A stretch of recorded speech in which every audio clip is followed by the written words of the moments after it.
Hi everyone, it's Nicole for Simon Says Stamp and welcome to the October 2023 edition of Making the Cut. Making the Cut is my series here on Simon Says Stamp where we talk about all things die cutting. So let's dive in to today's episode. I have first die cut this brand new beautiful forest border frame from some Nina 110 pound weight smooth white cardstock. This is a frame from the Season of Wonder release. Then I have chosen some of my favorite Simon Says Stamp Pawsitively saturated cubes and colors, and the key here is these small round blending brushes. They are going to allow you to put the ink exactly where you want it and nowhere else. So I am using a little Post-it tape. I decided after I kind of got started that I wanted to mask off that white frame in the center to kind of help showcase that's a frame. I am going to ink some of the leaves here, as you can see, with the Aspen color of ink. You can do this with your regular size Pawsitively saturated ink pads or these handy and convenient cubes. The pine or evergreen little branches here, I'm going to color with the pine color of ink. Now don't be worried if when the ink goes on, it looks kind of blotchy like it does here. As that ink dries, absorbs into the cardstock, it is going to even out, smooth out, and be beautiful. I'm going to clean my blending brush. I just have a microfiber cloth that I'm wiping that excess ink on as I switch colors.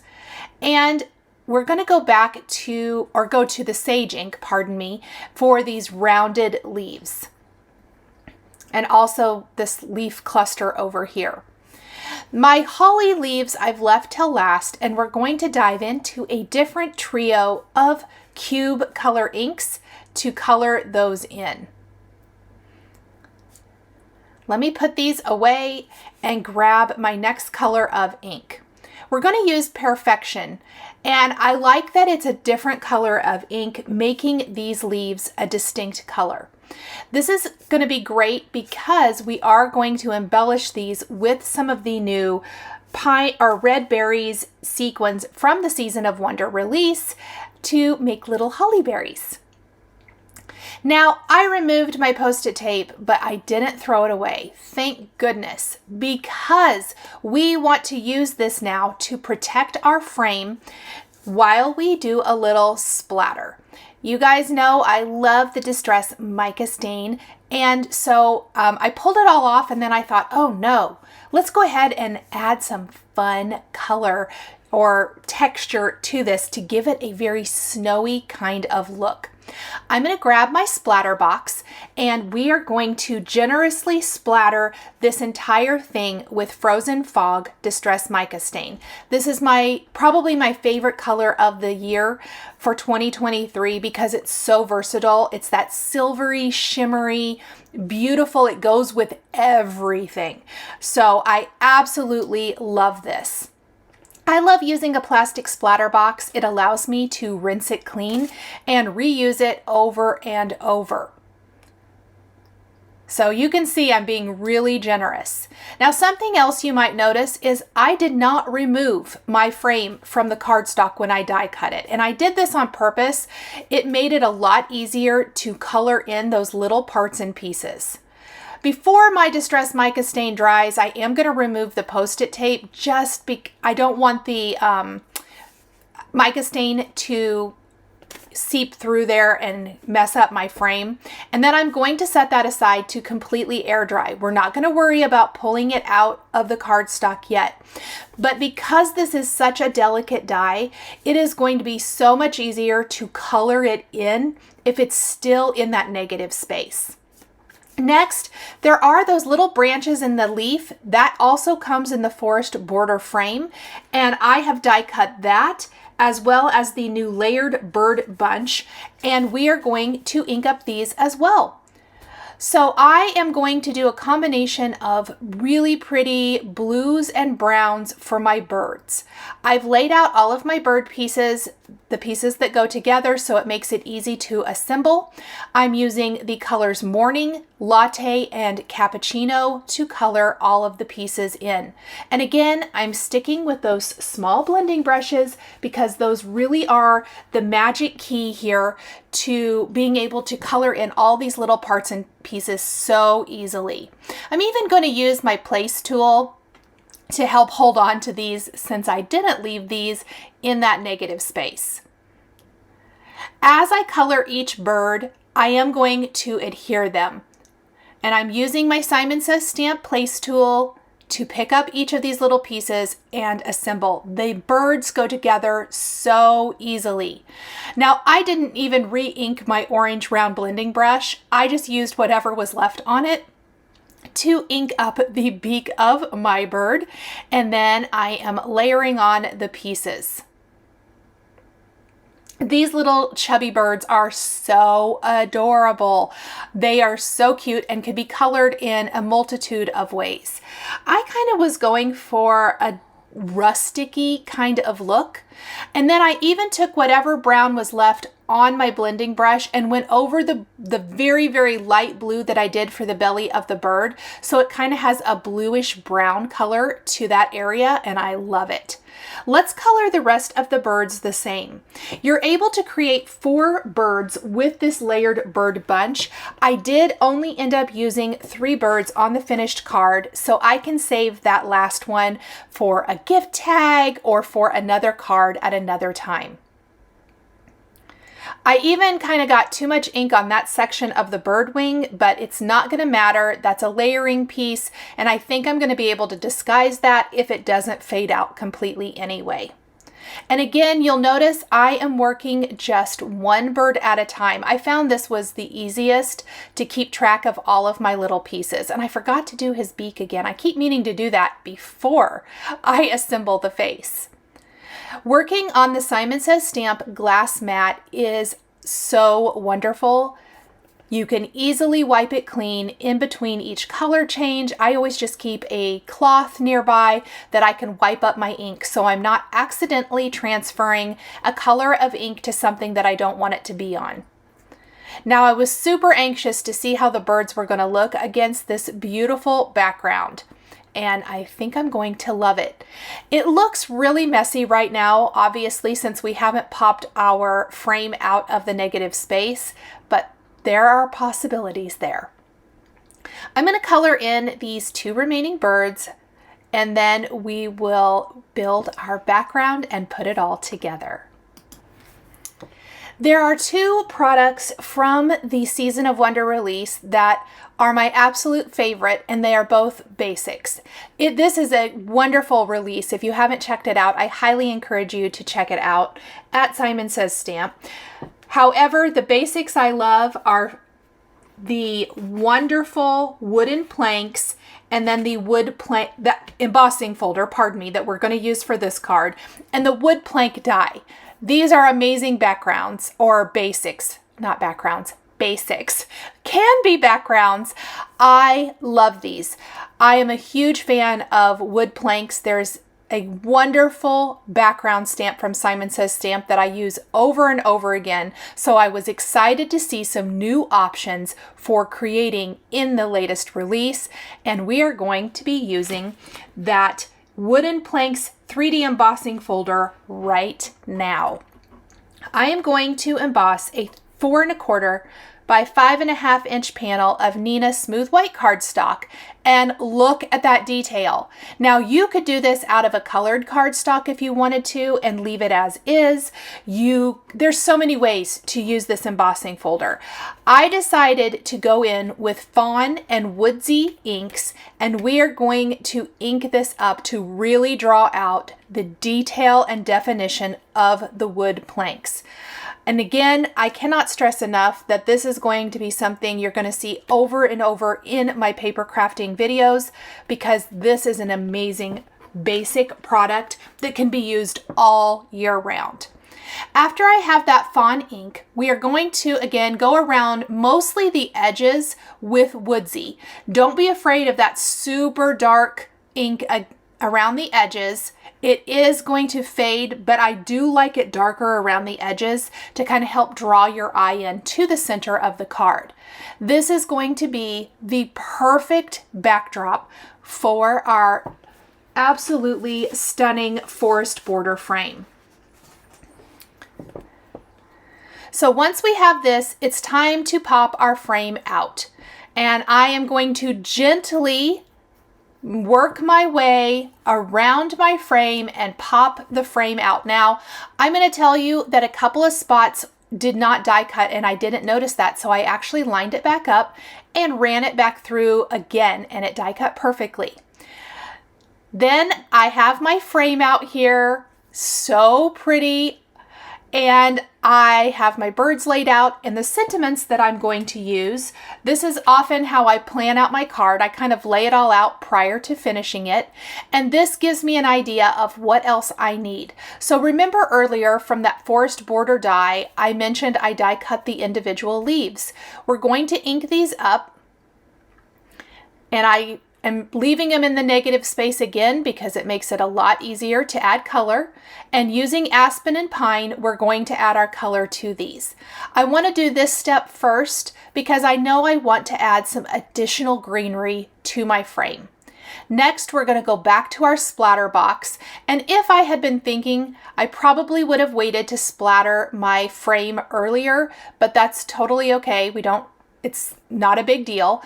We're going to take the Frozen Fog Distress Mica stain and we are going to splatter the background, our additional greenery, and if a little bit gets on the birds, I'm not going to be sad about it.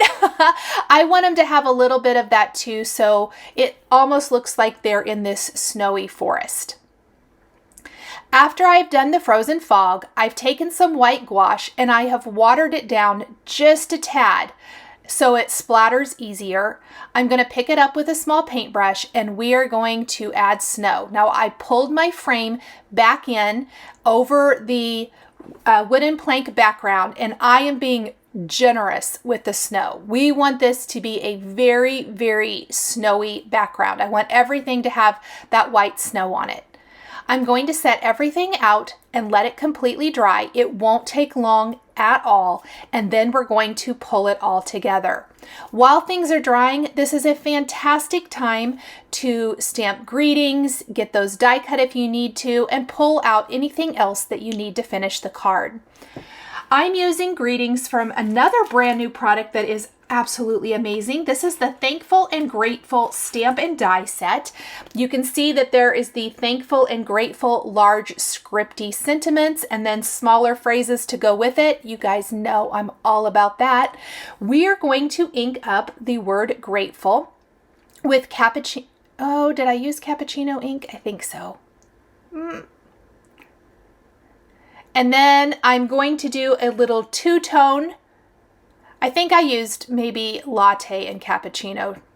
And then I used mocha for the bounty of the season. We're going to use the coordinating die for the word thankful and a sentiment label die to die cut our extra sentiment strip. Now that we have all of our parts and pieces, it's time to put it all together. I am going to start by taking I think this is maybe the stylus end of my placing tool, but I noticed that there were a few areas I forgot to pop out of my forest border, so I'm going to do that now. And we want to start by gluing our base down. And I am going to glue this right here in the center of our wooden plank background. And this is going to be the snowy border. I don't want to be too generous with the glue like on the leaves because I need the ability to be able to tuck our birds and other things in place.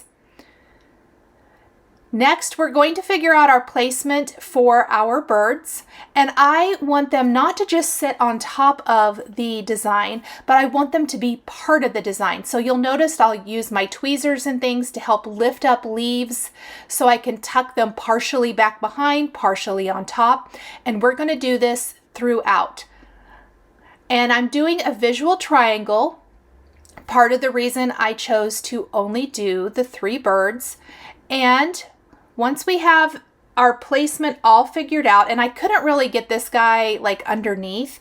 So what I'm going to do instead is incorporate some of those additional greenery pieces that we inked and splattered. Before I adhere anything else, I want to make sure I get my greeting where it goes so that I don't have to try to move things later. I'm going to pop up both Grateful and the sentiment strip with foam adhesive right there in the center of our frame. I absolutely love this sentiment set. I think it's perfect for the season that we're going into here and beyond. There is our greeting. And let's pop up the sentiment strip right underneath. This will help with the placement of that final bird as well. To help make the sentiment a part of the finished design, I love to have some of the elements overlap just a little. It's a fine line between overlap and too much where it makes it hard to read the sentiment. So you can see I tucked the sentiment strip partially underneath that die cut Grateful word, and then we're going to have a leafy sprig that will slightly overlap the word Grateful, but just a teeny tiny bit. It won't make it hard to read. So I'm going to go ahead and grab that, figure out exactly how I want that to go, and I like it like this, I think. Yes. And then we can tuck our bird, and we're going to use those additional greenery pieces to build a little bit more of a thicker area down here. And we'll build another branch underneath so it appears that our little layered birdie there is sitting in the greenery. So again, the tweezers are my third helping hand. We're going to use those to carefully place our greenery so it gives it that seamless look as it's almost part of the design. That's my whole goal. We're going to tuck in extra little bits and bobs all over. We're going to pop our little bird here. Now you might be saying the birds are cute, but their eyes, definitely need something. We're going to save that to the very end because I do have something in store for that. And I got to figure out the best way to incorporate this little leaf. Now this branch here is what I'm imagining the bird is sitting on. And that helps disguise the fact that it helps make it so he's not just like on top of this frame. It makes him more a part of the frame. We'll add a little extra glue there. Now that the basis of our card is complete, I do have a few extra little sprigs, and I decided to, kind of incorporate those here and there to help round out the design. That bottom right corner is pretty foliage heavy, so I want to make sure that it looks nice and balanced by adding extra sprigs. I think I did about 3 more along the bottom here in the left, and then we'll add an additional one up top. I couldn't leave one stranded. I went ahead and used them all. I love these. You could even add more if you wanted. There we go. So now that we have that, I'm going to grab my red berry sequins. Red pearls would also work great. These are just such a beautiful red color, and I'm going to use these as berries. This provides a beautiful pop of color as well as a little sparkle to the finished design. We're going to add these to the 3 like holly leaf areas around the card.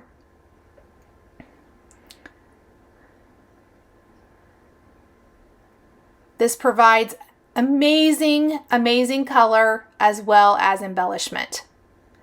And the little place tool is perfect for picking these up and putting them exactly where you want them on the card.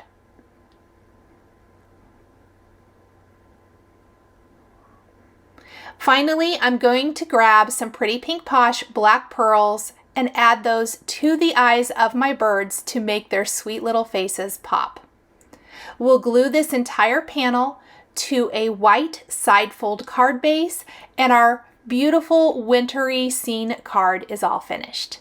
Thank you guys so much for joining me today for the October 2023 edition of Making the Cut here at Simon Says Stamp. The supplies I used are listed and linked below the video here on YouTube for your convenience. Hi there, I'm Heidi, Simon's mama and founder at simonsaysstamp.com. Thank you so much for watching our video. If you like what you just saw, be sure to press the thumbs up and subscribe to see more great content.